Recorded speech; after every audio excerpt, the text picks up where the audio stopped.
라고 하는 것이 문제예요. 선악과를 그냥 본 것이 아니고 들은 것이 아니고 아는 것이 아니고 먹었다라는 것입니다. 먹었다라고 하는 것은 내 것이 되었다라는 것입니다. 그렇기 때문에 내 것이 이렇게 되었기 때문에 이 내 속에서 나를 마귀가 이루고 있고 내 인생에 주인 노릇을 하고 있고 내가 세상과 한편이 되게 이끌어가고 있고 세상의 것으로 유혹하고 세상의 것으로 협박하고 이러고 있는 것입니다. 여러분, 어쨌든 선악과를 먹어서 이 선악과가 내가 되었다라고 하는 이 말씀을 먼저 드린 이유는, 그래서 이제 우리가 해야 될 것이 말씀을 똑같이 먹어야 되는 거예요. 말씀을 듣는 것이 아니고 보는 것이 아니고 아는 것이 아니고 먹어야 된다는 것입니다. 내 일부로 만들어야 된다는 것입니다. 여러분, 그러기 위해서 가장 필요한 것이 집중이에요. 여러분, 집중. 그래서 이 시간에 내 귀를 집중하고 눈을 집중하고 그리고 생각을 집중해 주시길 꼭 부탁을 드리겠습니다. 대표기도 해주신 대로 이 시간에 하나님께로부터 들을 수 있는 귀와 눈과 마음을 받기를 기도하면서, 그러나 내 의지로 꼭 집중을 해 주시기를 바랍니다. 우리가 CD나 인터넷을 통해서도 말씀을 들을 수도 있고 또 일을 하면서도 말씀도 듣고 기도할 수가 있습니다. 그것도 물론이에요. 그러나 하나님이 지금 우리가 이렇게 예배로 부르실 이때에는 우리 하나님께서 당신의 최고 예수 그리스도를 이 땅에 보내셨기 때문에, 하나님의 최고를 이 땅에 보내셨기 때문에 우리도 최고로 나아가지 않으면 예배로서는 받으시지를 못한다는 것입니다. 우리의 최고를 드려야만 합니다. 마음과 목숨과 힘과 뜻을 다하여서 마리아와 같이, 옥합을 깬 마리아와 같이 그렇게 주님 앞에 나아가야 우리가 받으시는 아벨의 제사가 된다 하는 것입니다. 여러분, 자, 그래서 우리가 그렇게 하나님 앞에 지금 집중으로, 한마디로 하면 집중으로 나가야 되는데 반대급부가 있습니다. 사단이 말씀 듣는 시간에, 예배 시간에 가장 많이 역사합니다.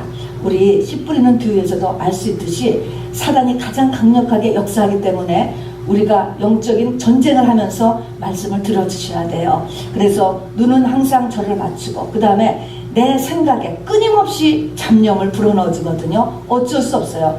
들어올 때 느끼는 순간에 딱 생각을 끊으시기 바랍니다. 그걸 안 끊고 있으면 그 생각을 그대로 쫓아가게 돼 있고요. 이게 뱀같이 말입니다. 조금만 틈에 집중해, 조금만 틈만 있으면 이 틈으로 바로 이게 말씀의 맥을 확 잊어버리게 됩니다. 굉장히 이 예배 시간이 우리가 집중을 하고 우리가 이 정성을 쏟아야 되는 부분들이 있습니다. 그러니까 육의 것들이 움직이잖아요. 문을 닫는다던가 사람이 움직인다거나 냄새가 난다거나 다른 소음이 들린다거나 이거면요 굉장히 방해받아요. 영이라고 하는 것이 굉장히 사실은 예민합니다.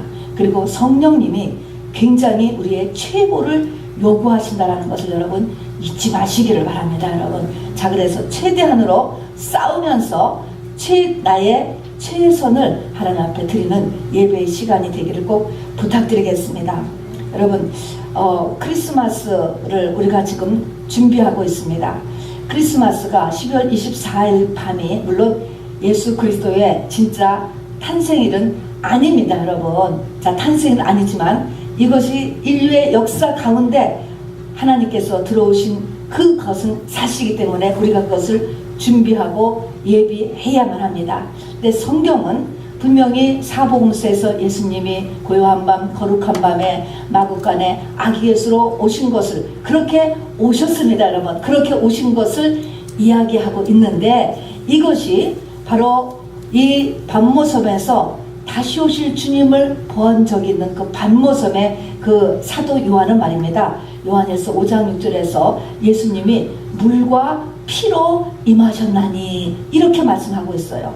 고요한 밤 거룩한 밤에 아기 예수로 마구간에 오신 것도 맞지만 이걸 어떻게 요한은 물과 피로 오셨다 이렇게 말씀했다는 것입니다. 놀랍지 않습니까? 이제 다시 오실 주님을 준비하고 있는 저와 여러분, 신앙의 성숙에 이르고 있는 저와 여러분은 이제는 성탄절 준비를 물과 피로 오신 주님, 이것에 우리가 우리의 신앙을 오늘 같이 말씀을 나눠서 같이 여기에 초점을 맞추는 그런 성탄 준비가 되기를 꼭 부탁드리겠습니다. 그래서 이 물과 피로 오시는 그 예수 그리스도를 맞기 위해서 내가 오늘 얼만큼 준비되었으며 어떻게 해야 될까라는 것을 우리가 이 영의 크리스마스 준비를 꼭 할 수 있게 되기를 바랍니다. 이 크리스마스를 이렇게 준비하는 물과 피로 임하신 이 예수 그리스도, 이걸 알기 위해서 또 성탄절이라도 할지라도요, 이 마국간의 아기 예비도 오신 그 예수님의 성탄절을 준비하기 위해서도요, 우리가 꼭 잊지 말아야 할 기본 개념이 있습니다. 우리가 이 예수님의 탄생일은 여러분은 다 알 것입니다. 예수님은 인류 역사의 위대한 인물하고 전혀 다른 차원의 분입니다. 알지요? 인류 역사에 아무리 큰 영향력을 미친 분이라 할지라도 그 분하고는 전혀 다른 분이 예수님이십니다. 그렇지요? 우리는 다 알지 않습니까? 그래서 뭐 에디슨이나 석가나 공자나 그런 분들하고 전혀 다른 분. 어떻게 다를까? 기본 크리스마스에 대한 기본 상식 5가지를 제가 먼저 말씀드리면, 이 성탄절을 맞기 위해서는 우리의 눈에 보이지도 않고 들리지도 않고 우리의 감각으로 알 수도 없는 하나님이 계시다는 거, 여러분 하나님이 계시다는 걸 알아야 크리스마스 준비하는 것입니다. 두 번째는요, 그 하나님은 우리 인간이라고 하는 존재에게 영생이라는 것을 주기 위해서 예수 그리스도를 보냈다는 것입니다. 영생이라는 것은 일단은 우리의 육신의 죽음 이후에 일어나는 삶이 영생이에요. 물론 이 땅에서도 영생이 시작되지만 영생이라는 것을 주기 위함이라요. 이게 도대체 뭡니까? 그리고 이것이 하나님의 비밀이라는 것입니다. 인간에게 영생을 주시려는 것이 하나님의 비밀이고, 이 영생을 주시기 위해서 예수 그리스도를 보내신 게 하나님의 사랑이라는 것입니다. 여러분, 영생을 주려 참 이제 점점 더 어려워지지 않습니까?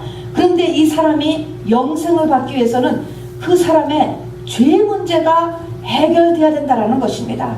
그러니까 그 죄의 문제를 해결하기 위해서는 그 죄를 누가 대신 뒤집어 써줘야 될 사람이 있는데, 그분이 예수 그리스도라는 것입니다. 그래서 오셨다는 것이죠. 그런데 이 모든 일을 방해하는 사단이 존재하여서 이 모든 일을 방해하는 원수의 역할로 존재하고 있다는 것입니다. 여러분, 이것이 성탄절을 준비하는 크리스찬의 기본 개념입니다. 여러분, 이것이 설명되지 않고서는 크리스마스는 아무 의미도 없는 날이 되고 마는 것입니다. 여러분, 크리스마스가 도대체 선물 받는 날입니까? 파티하는 날입니까? 뭐 하는 날입니까? 여러분, 자, 그래서 기본적으로 우리가 이 5가지는 우리가 주일학교 때부터 기본 개념으로 알고 있어야지만, 이제 이것을 알고 있어야 우리가 바로 아기 예수를 넘어가고 이 아기 예수에서 물과 피로 임하신 바로 이 주님의 이 메시지를 우리가 준비하고 받게 됩니다. 물과 피로 임했다, 이 말은 말입니다. 물이라고 하는 것의 상징은 뭐냐? 물로 임했다. 예수님이 물로 임하셨다. 예수 그리스도님이 물로 임하셨다 라고 하는 그 모델은 창세기의 2장에 가면 에덴 동산이 등장합니다. 여러분, 창세기 1장은 천지 창조가 있습니다. 천지 창조가 있는데 2장에 가서 보면 거기 에덴의 창조가 나와요. 여러분, 천지를 창조해 놓고 에덴을 그 안에 따로 창조하셨다는 것을 여러분 잊지 마시기 바랍니다. 그리고 요 에덴에서 뭐가 시작되냐면 물이 시작이 됩니다. 여러분, 이 물이 에덴에는 그냥 발원하였다 그러는데, 이 에덴에서는 시작된 물이 에덴 바깥으로 나가면서는 네 강줄기가 되어서 나갔다라고 이야기하는 거예요. 그리고 이제 제가 읽겠지만 창세기 2장에 보면 네 강이 에덴에 있을 때는 이름이 없었어요. 그런데 에덴을 나가면서부터는 이것이 이름이 있습니다. 처음에는 이름이 없다가 세상에 내려오면서 이름이 계신 분이 예수예요. 예수님이 하늘에 계실 때는 성부, 성자, 성령, 하나님, 그냥 이름이 그냥 없었는데 이 땅에 오면서 그 이름을 예수 그리스도라 하라 라고 하는 예수라 하는 이름을 가지신 분, 그리고 사라고 하는 것은 동서남북에서 온 세상, 온 시대, 온 인류에게 번져나갈 것을 이야기하는 물로 임했다라는 물은 바로 예수 그리스도 에덴을 상징하는 것입니다. 천지를 만드셨는데 거기에 또 에덴을 만드셨다라고 하는 말은 바로 이 땅에 천지가 있어요. 이 천지가 있지만 성령으로 만들어지는 어떤 공간과 시간과 어떤 지역이 있다는 것이 에덴을 상징하는 것입니다. 우리가 지금 세상에 똑같이 살아요. 창세기 1장입니다. 똑같이 살고 있지만 여기 하나님이 만드시는 성령에 의해서 이루어지는 공간과 시간과 지역과 사랑과 그 무엇이 있어요, 여러분. 이게 에덴이에요, 에덴. 여러분, 그것이 지금도 똑같이 이루어지고 있다는 것을 여러분 잊지 마시기를 바랍니다. 자, 그러면은 우선 이 창세기에 나오는 에덴에 대한 것을 제가 잠깐 먼저 읽어보고요. 자, 그래서 물로 임하셨다라고 하는 것은 에덴에 있는, 에덴에서 발원하는 그 강, 네 강, 그게 물이에요, 여러분. 그게 물.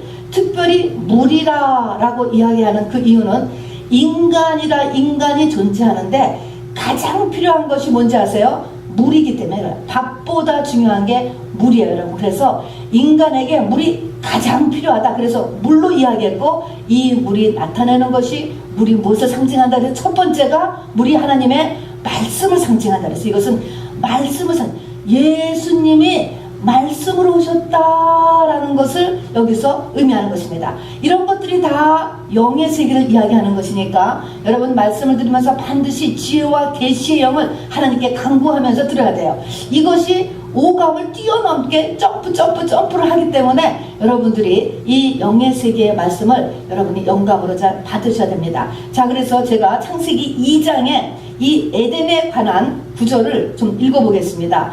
강이 에덴에서 발원하여 에덴에서 물이 시작이 됐다는 것입니다. 시작됐습니다. 그런데 강이 에덴에서 발원하여 동산을 적시고, 그러니까 에덴 동산에는 물이 풍족했습니다. 그런데 동산에 있었는데 거기서부터 에덴에서부터 갈라져 네 근원이 되었으니 첫째의 이름은 비손이라. 금이 있는 하월라 온 땅에 둘렀으며 그 땅의 금은 정금이요 그곳에는 베델리온과 호마노도 있으며 둘째 강의 이름은 기혼이라. 구스 온 땅에 둘렀고 셋째 강의 이름은 히데겔이라. 아수르 동편으로 흐르며 넷째 강은 유브라데라.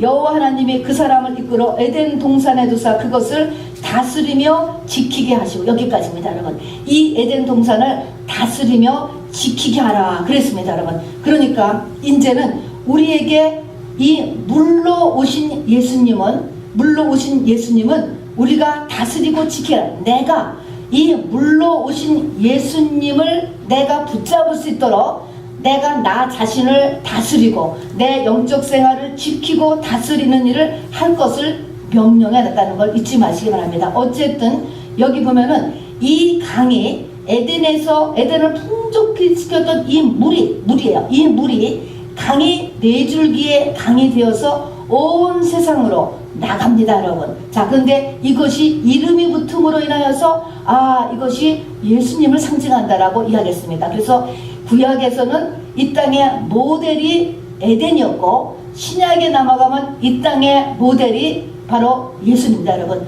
천국이 구약에서는 에덴이었어요. 모든 가장 좋은 것의 심볼이 에덴이라고. 그래서 에덴 같더라, 에덴 동산 같더라. 그런 것처럼 에덴이 천국이고 신약은 이 에덴이 예수로 변하는 것입니다, 여러분. 자, 그런데 여기에 네 개의 강이 흘러나가더라. 나가서. 그래서 보니까 비손강, 그리고 히데겔강이 있고 비손강, 기온강, 히데겔강, 유라강, 이렇게 네 개의 이름으로 나가는데 이 이름에 뜻이 있다라는 것입니다. 그래서 비손강에는 모든 것이 풍성하고, 그리고 기온강은 만족해요. 인생은 뭘 하든지 만족함이 없거든요. 조금 지나면 다시 만족이 없어지는데 만족함을 주고, 그리고 히데겔이라는 것은 결실이에요. 사람이 무엇인가를 했으면 결실이 일어나야 되는 거예요. 했는데 열매가 기한 전에 떨어지고, 또 열심히 평생을 살았는데 주님 나라 갈 그때 아무것도, 육신에 끝났는데 아무것도 없고, 이게 사실은 인생인데, 희대계는 결실, 유브라데라고 하는 것은 능력이다라는 것입니다. 자, 하나님이 예수 그리스도를 믿으면, 또 예수 그리스도가 물로서 나타나기 때문에 말씀을 내가 받기를 시작을 하면은 네 가지가 내 삶에서 일어나게 만들었다라는 것입니다. 나에게 풍성함이 일어나고, 나에게 만족함이 일어나고, 내 인생에 결실이 일어나고, 내 인생에 능력이 일어나고 하는 네 가지가 말씀이라는 예수를 통하여서 우리 가운데 일어나는 것을 바로 하나님께서 만들어 놓으셨다라고 하는 것입니다. 우리가 이것을 붙잡아야 돼요. 그래서 예수 믿으면은요, 예수 믿으면 풍성해야 돼요. 예수 안 믿는 사람 보세요. 예수를 안 믿으면요, 모든 것이 궁핍해지는 거야. 있어도 궁핍하게 살아요. 이렇게 없다 하면서 궁핍하게 살게 되고, 무엇을 해도 자꾸 조금 지나면 또 공허해지고, 조금 지나면 또 불만족해지고 하는 만족함이 없어지고, 그리고 삶에 이 결실이 없어지고, 그리고 이 능력 있는 삶이라는 것은 내가 나를 이기지 못하는 게 능력이 없는 거예요. 내가 세상을 이기지 못하는 게 능력 없는 거야. 내가 왕이 되어서, 내가 주인이 되어서, 이때는 주님이 주인이고 내가 주인, 이렇게 당당하게 존귀하게 왕같은 삶을 살아야 되는데, 능력이 없다라고 하는 그 말은 그냥 내가 종같이 사는 거예요. 이렇게 사는 삶, 이런 모든 것들이 원수 마귀가 인간을 그렇게 만들어내는데, 이 물로 인하여서 이 네 가지가 사람에게 일어나도록 하나님께서 예수 그리스도를 보내셨다는 것입니다. 이게 물로 임했다, 이런 말인 것입니다. 근데 여러분 살짝 알아둘 것은, 이렇게 네 강이 흐르는데, 여기 보면은요, 네 강이 있는데, 그 에덴의 그 땅이, 강이 흐르는데 그 땅에 또 뭐가 있느냐, 세 가지의 보석이, 이게 살짝 숨겨놓은 십자가의 도화입니다. 여러분, 무슨 보석이 숨겨있냐면요, 정금이 숨겨있고, 그 땅에 세 가지 보석, 그 땅에 금은 정금이요 그랬으며, 그 땅에, 에덴 땅에 세 가지 보석이 있는데, 정금이 있고 베델리움이 있고 호마노가 있대. 여러분, 이 세 가지 보석이 에덴 동산에 있다는 것입니다. 여러분, 참 이게 무슨 의미일까? 여기 보니까 금이, 특별히 정금이 있대. 정금은 어떻게 만들어내는지 아세요, 여러분?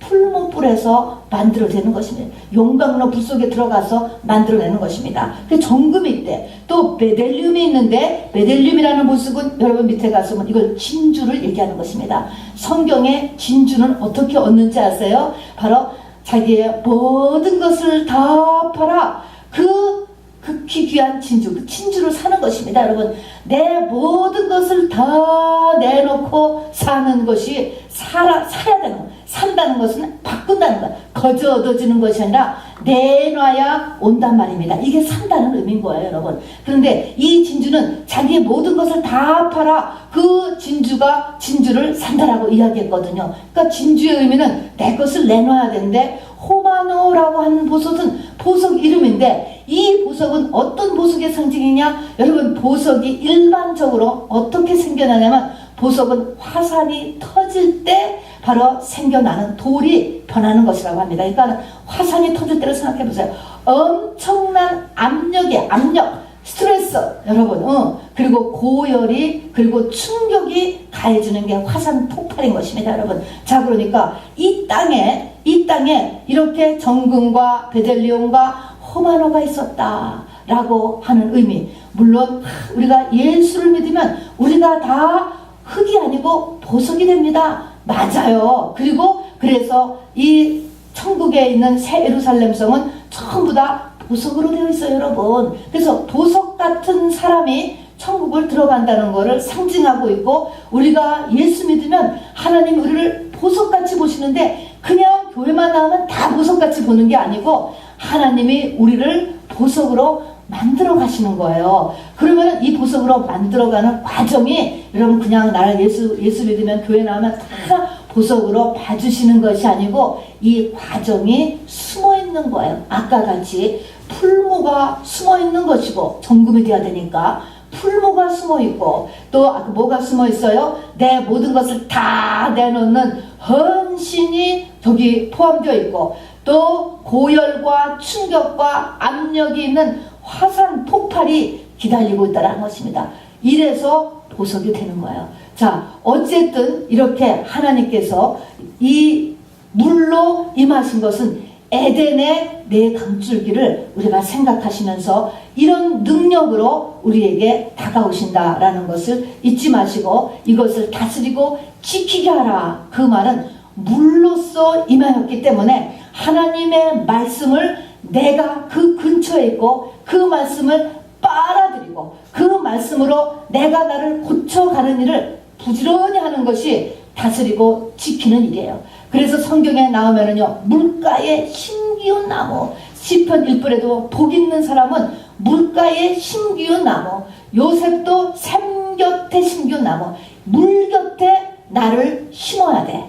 우리가 복을 받으려면요, 말씀 곁에 우리가 있게 되는 것이 최고의, 그리고 최초의 복의 첫걸음이에요. 내 인생을 복 주시기 위해서 하나님이 첫 번째 하는 일은 말씀 곁에 우리를 갖다 놓는 일이라는 것입니다.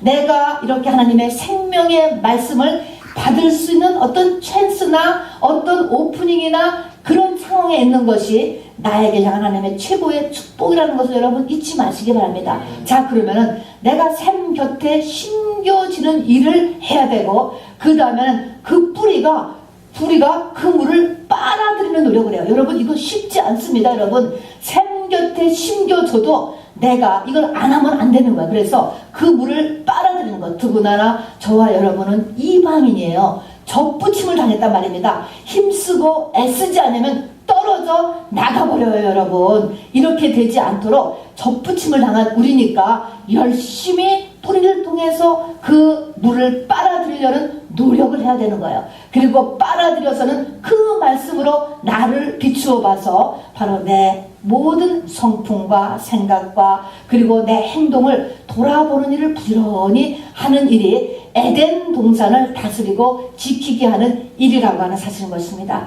그래서 호세아서가 얘기하잖아요. 너희는 하나님을 알라, 힘써 하나님을 알라. 이것이 모든 문제의 유일한 해결책이라고 했거든요.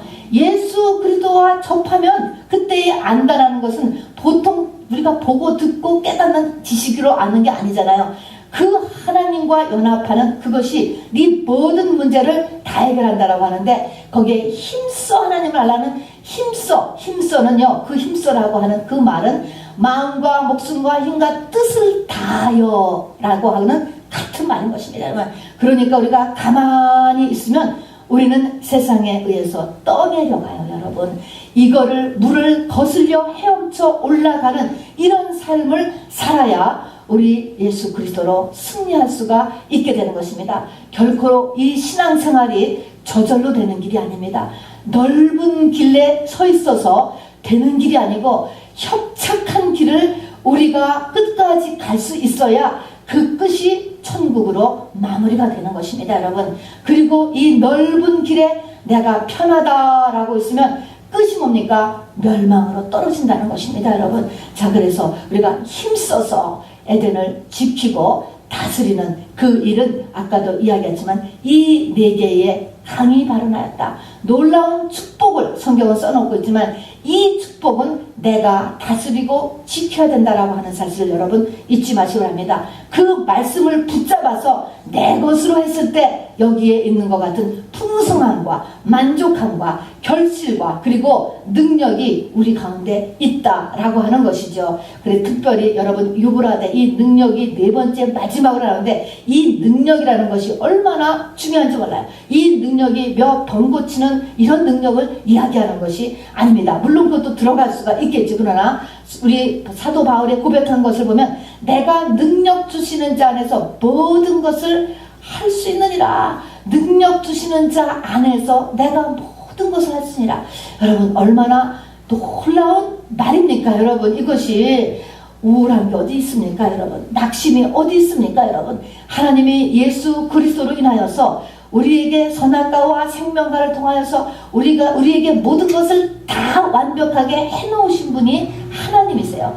하나님이 인간을 만들어 놓고 이 인간을 내던져 놓은 것이 아니고 이 인간을 위해서 완전한 이 모든 계획과 일을 다 해놓으셨습니다. 여러분, 우리가 이것을 알고 쫓아가면은 이 땅에서도 복되게 살고 그리고 영생에서 하나님과 같은 존재로 올라가는 것입니다. 왜 선악과를 만들어놨어? 이렇게 컴플레인 하는 것이 아니고 이것을 통하여서, 하나님은 이것을 통하여서 우리가 온전에 이르도록 영생과 이 땅에서 다 준비를 완전하게 해놓으신 완벽한 아버지세요, 여러분. 전능자이시라는 것을 여러분 잊지 마시기 바랍니다. 자, 그래서 우리의 이 퍼스펙티브를 불평과 불만과 부족한 이런 것을 보는 것이 아니고 온전하고 완전한 능력의 하나님과 그분이 하시는 일에 초점을 맞추고 거기에 내가 맞춰가면은 우리가 영생과 이 땅에서 승리를 능히 할 수 있게 되는 것입니다, 여러분. 그래서 내게 능력 주시는 자 안에서 내가 모든 것을 할 수 있느니라, 이 말씀을 우리가 붙잡을 수 있게 되기를 바랍니다. 그리고 성경은 모든 것을 할 수 있느니라 이 말에서 사도 바울이 내가 믿는다라고 하는 것이 지식을 보는 게 아니고 너의 아는 것을 보는 게 아니고 네 말하는 것을 보는 게 아니고 네 능력을 보겠다, 이 말은 이때의 능력은 아까 얘기한 것처럼 모든 것을 할 수 있는 이 능력을 이야기하는 것입니다. 죄를 이길 수 있는 능력, 죄를 이길 수 있는 능력 말입니다. 이웃을 사랑할 수 있는 능력, 세상의 유혹을 이길 수 있는 능력, 내 안에 일어나는 혈기를 이길 수 있는 능력, 내 안에 일어나는 세상 사랑을 이길 수 있는 능력, 내 자존심을 꺾을 수 있는 능력, 내 고집을 꺾을 수 있는 능력, 누가 나를 찔렀을 때 상처받지 않을 수 있는 능력, 또 인정에 끌려다니지 않는 능력, 자기 감정에 끌려다니지 않는 능력. 여러분, 이런 것이 능력이에요. 아까도 얘기했지만 이 능력은 내가 왕으로서 살 수 있는 그런 모습을 이야기하는 것입니다. 여러분, 왕으로 산다고 해서 폭군왕이 아니죠. 하나님의 사람으로서, 당당한 하나님의 사람으로서 왕같이 존귀하게 당당하게 이 땅을 살 수 있는 것이 바로 이렇게 능력이라, 이것이 하나님의 능력이라고 이야기했던 것입니다. 이것이 우리가 말씀을 잘 받음으로 인하여서 그리고 다스리고 지키게 함으로 인하여서 이러한 능력의 삶까지 우리가 갈 수 있도록 하나님께서 만들어 놓으셨다는 것입니다. 그 다음에 이것이 물로 임한 예수님이에요, 여러분. 물로 이 땅에 오신 예수님. 그 다음에는 이제는 물로 오신 예수님하고 그 다음에는 피로 오신 예수님, 물과 피로 임하셨다라고 사도 요한이 딱 예수님의 오심을 이렇게 말씀해. 놀라운 거예요. 너무나 놀라운 거예요, 여러분. 자, 그러면 피로 임하셨다는 것이 뭐냐라는 것입니다. 피입니다. 피. 오늘 레위기서를 보니까 피는 육체의 생명은 피에 있다라고 이야기하면서 17장 14절에 보면은 모든 생물은 그 피와 그 생명이 일체라 이렇게 얘기했습니다. 자, 천지 만물을 만드신 하나님이 그렇게 정하셨는데 뭐라고 했냐면은 이 피라, 그 생명체 피가 있는 존재는 그 피가 그 존재라는 거예요. 그 존재를 전체적으로 나타내주는 게 피라라는 것입니다, 여러분. 그래서 그 생물과 그 피는 일체라는 거예요. 이때의 육체의 생명은 피에 있다라고 하는 그 육체의 생명은 우리의 겉사람 전체를 나타내는 거예요. 내가 살고 있는 나, 속사람, 나 전체, 이거를 육체의 생명이라고 목숨을 얘기하는 거죠. 내 목숨, 살아있는 나라고 하는 존재를 한꺼번에 다 나타나는 거가 피라고 하는 것입니다, 여러분. 하다못해 돼지의 피는 돼지의 모든 것을 나타내는 게 돼지의 피라라는 것입니다. 이렇게 하나님께서 정하셨습니다, 여러분. 자, 그 사람의 피에는 그 사람의 모든 것이 다 들어있대요. 여러분, 저는 이것을 의학적으로 과학적으로 더 들어가면 놀라운 많은 것들이 날 것 같아요. 하나님이 이렇게 말씀했으니까. 그 사람의 건강에 대한 모든 것도 피 속에 들어있지만 그 사람의 유전적인 것, 그 사람의 성품적인 것, 모든 것들도 다 사실은 피에 들어있을 거예요, 여러분. 자, 어쨌든 피라고 하는 것은 우리가 이렇게 객관적으로 배우는 것에만 산소와 영양분을 내 몸에 공급하고 노폐물을 운반하는 붉은색의 액체예요, 여러분. 그런데 성경은 이 피를 하나님만이 생명을 만드시는데, 생명체를 상징한다 라고 하나님이 정하셨다는 거예요. 그래서 피는 거룩한 창조의 영역인 생명을 상징하는 것이고, 그 생명체를 심볼하도록 만드는 게 피라는 거예요.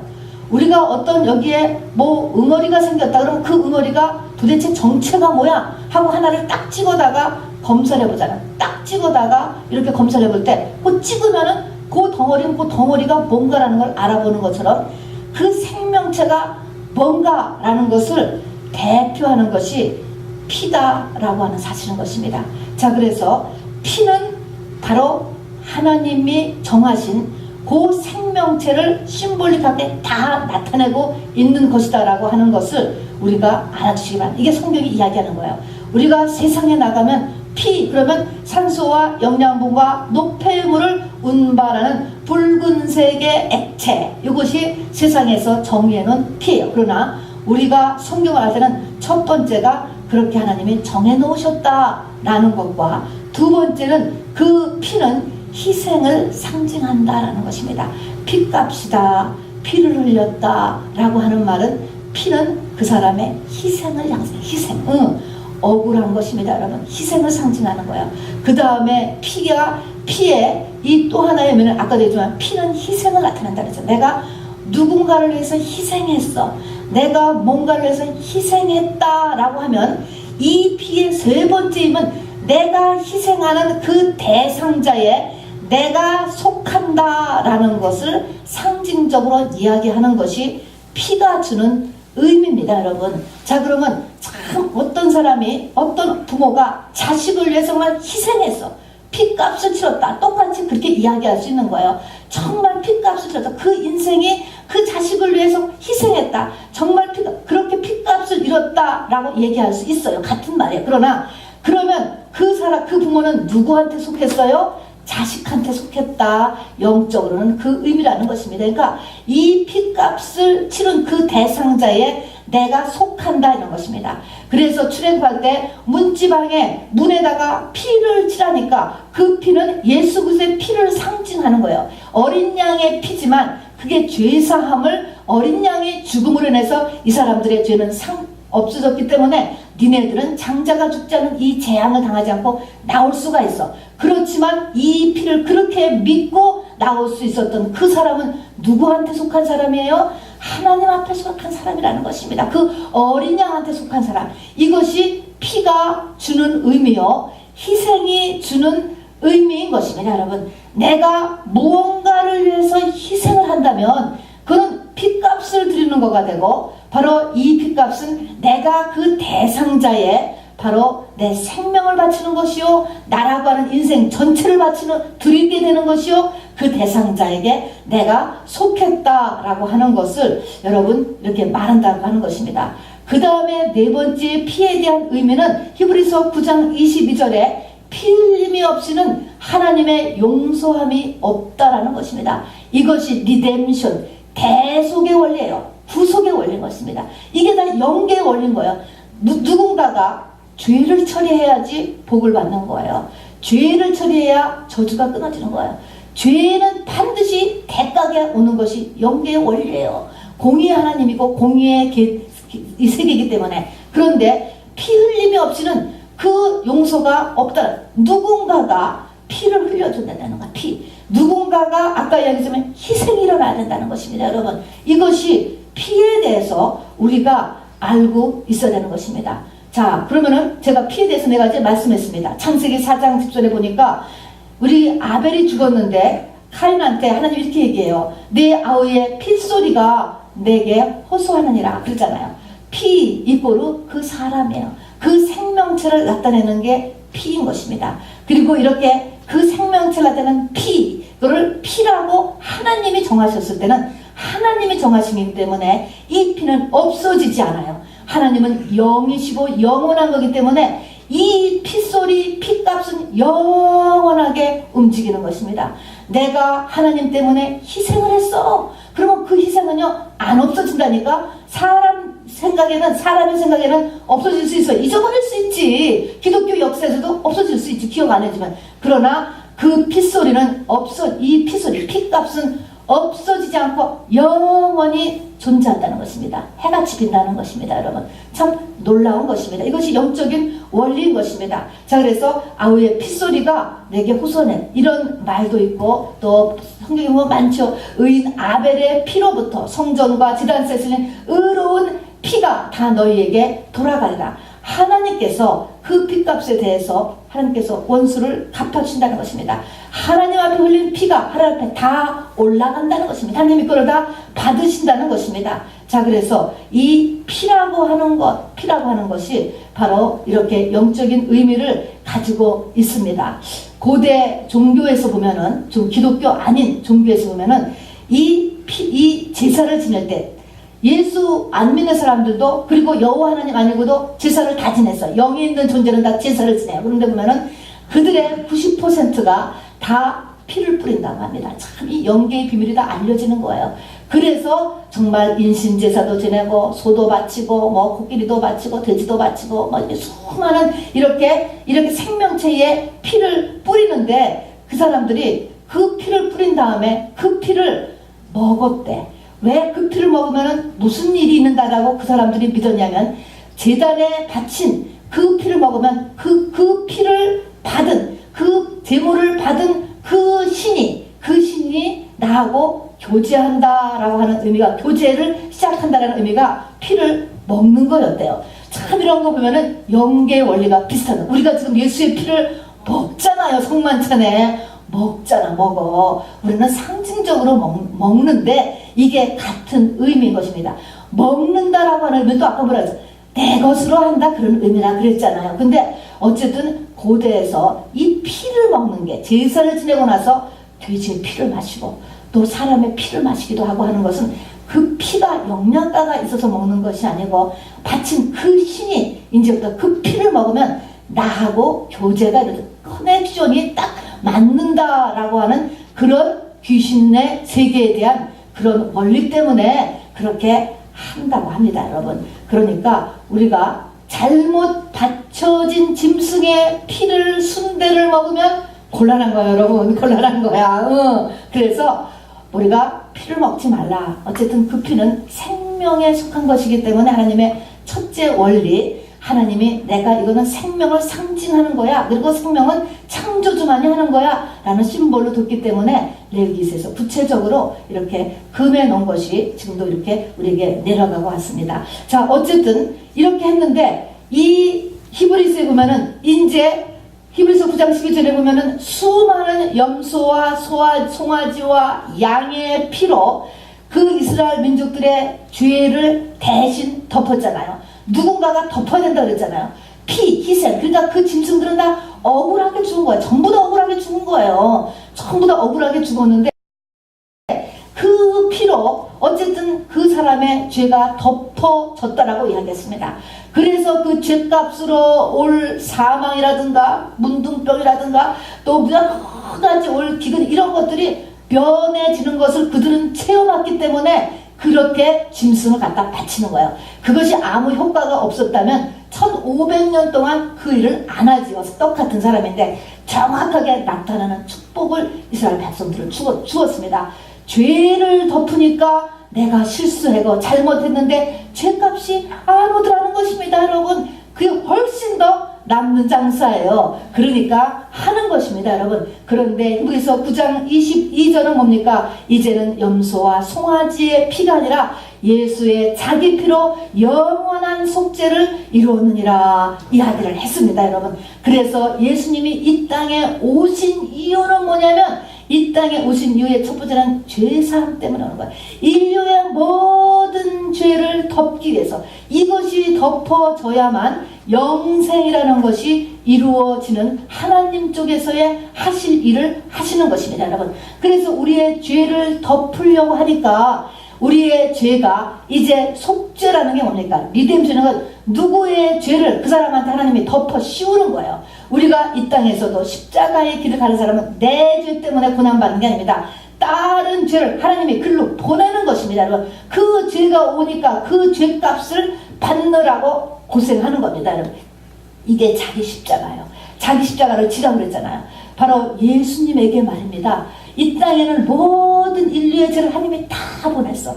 2000년 뒤에 한국 땅에서 태어날 최혈림의 죄도 글로 다 보냈다니까. 2000년 전에 여러분, 여러분의 죄도 예수님에게 다 보냈어요. 그러니까 예수님이 당하시는 고통은 우리의 상상을 초월하는 것입니다. 여러분, 그분이 어느 만한 고통을 당했을까? 여러분, 십자가의 단순한 처형은요, 그 당시만 해도 3000명 이상이 십자가 처형으로 죽었어요. 단순한 육신의 고통이 그 고통만으로 끝나는 게 아니었습니다. 여러분, 그분은 하나님이셨기 때문에 그 영과 혼과 그 영과 혼의 그 깊이가 우리하고는 다를 것입니다. 여러분, 다른 거예요. 그분의 거룩함은 우리하고 다를 거예요. 내가 누구한테 한마디 들어서 아무렇지도 않은데 그분은 하나도 죄가 없는 분이기 때문에 그 한마디가 그 마음에 얼마나 상처가 되고 큰 고통이 됐을지 모르는 거죠. 상대적이거든요. 우리의 모든 고통이라고 하는. 그렇듯이 그분이 영과 혼과 육의 이 받는 고통은 상상을 초월하는 것입니다. 그러니까 참으로 정말 할 수 있거든 이 잔을 내게서 떠나가게 하옵소서라는 고통은 단순히 그냥 순교하는 그 차원이 아니라고 하는 것입니다. 여러분, 어떻겠으면 땀이 피가 되도록 그렇게 하느님 앞에 그 진액을 쏟아야지만 할 수가 있었겠습니까? 그러니까 주님의 고난은 아무도 우리가 들어갈 수 없다. 이 땅에 우리가 어떠한 고난을 당한다 할지라도 주님이 우리를 위로할 수 있다는 것입니다. 우리가 나보다 더 고통받은 사람을 봐야 내 고통이 위로가 되는 거야, 사람은요.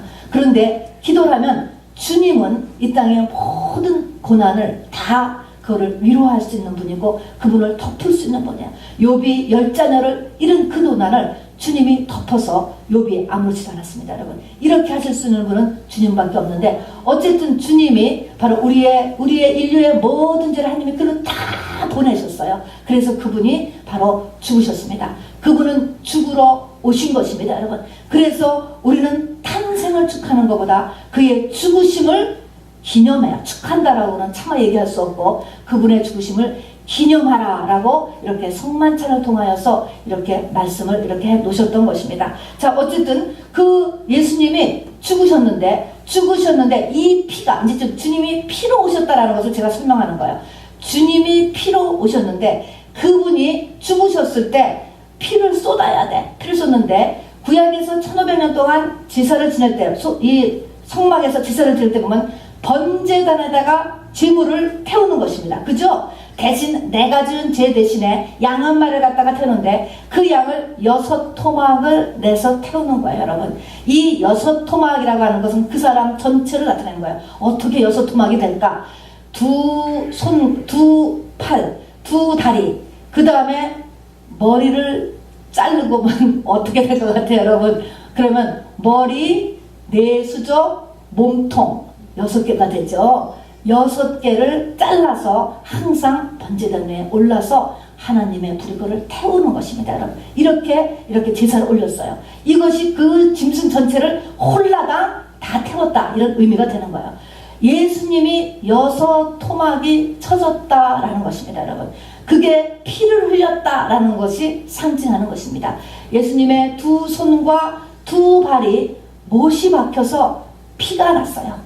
못을 박으면 반드시 피가 나게 돼 있어요, 여러분. 그래서 피로 임하셨다는 두 손과 두 발에서 피가 났어.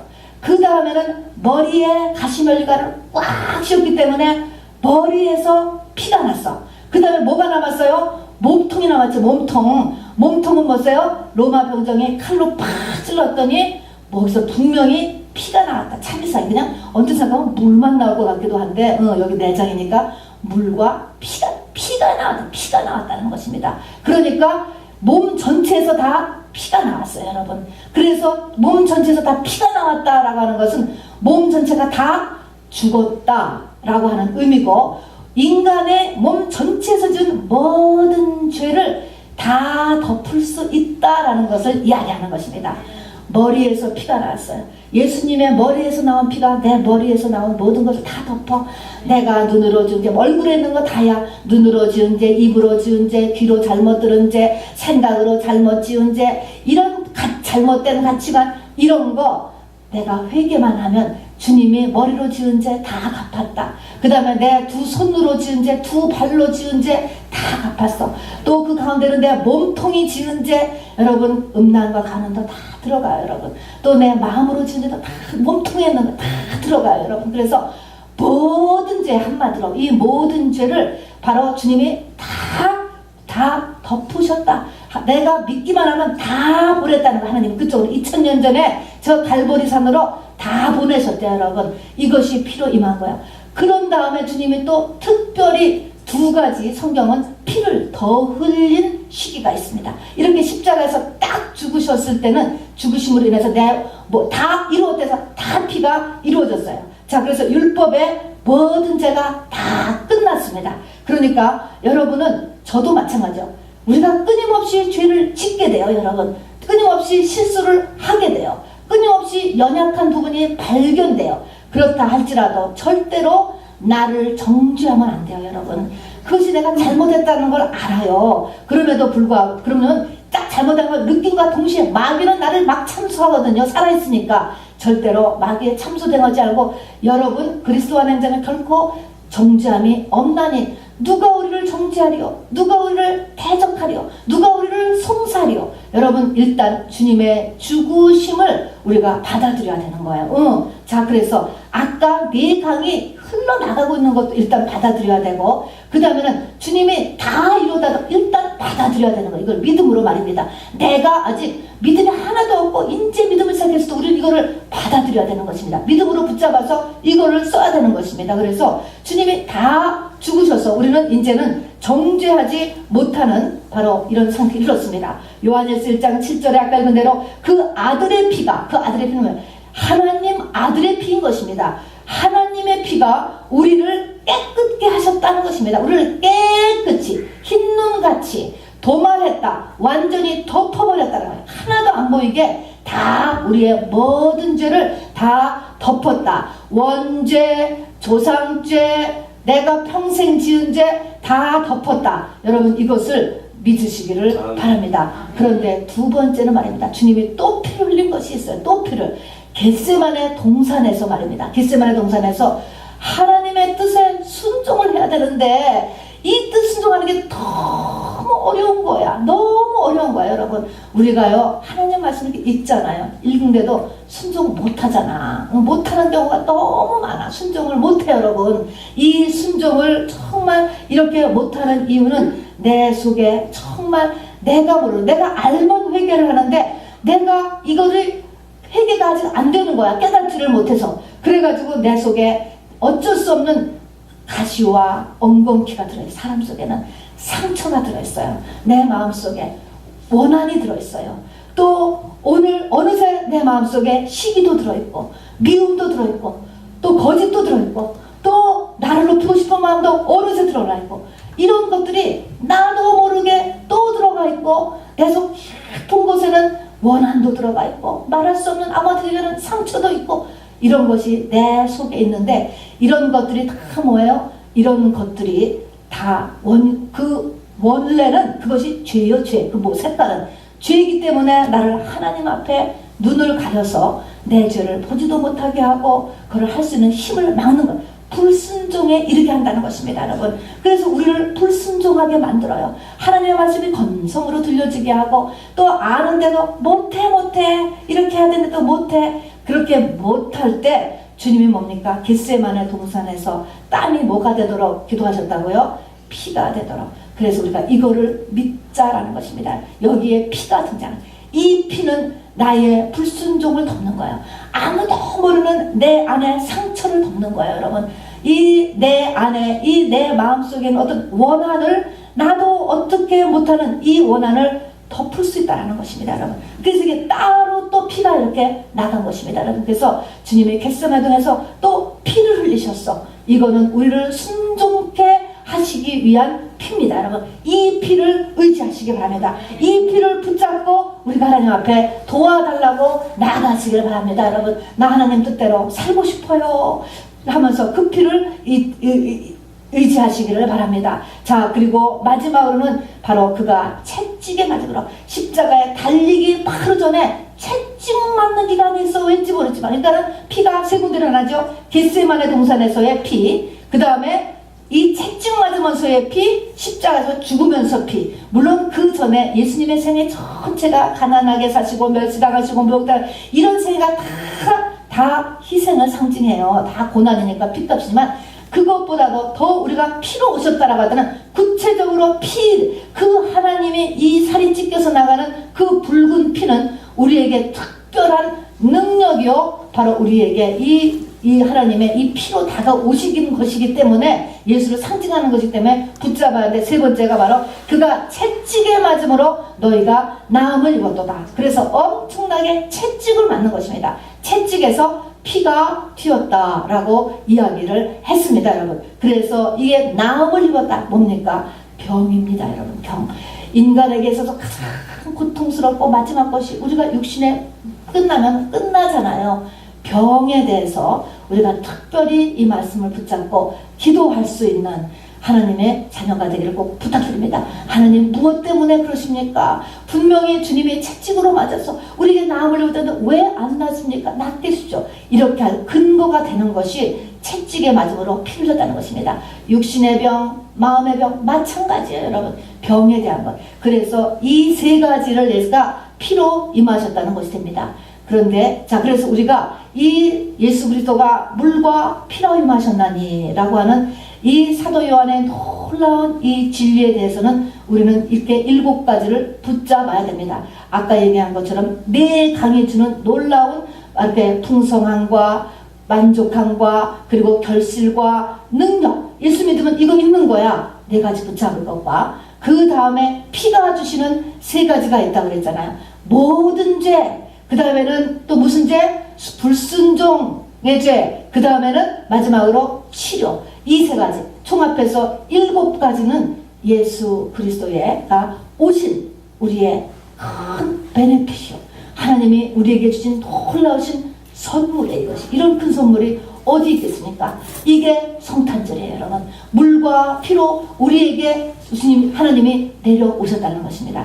그런데 마지막으로 한 가지, 이거는 기도를 했는데도 안 돼. 그러면 그 다음에 하나님이 그 사람에게 무엇을 원하고 있을까? 그 사람에게 원하는 것은 십자가의 도를 너도 다같이 쫓아와.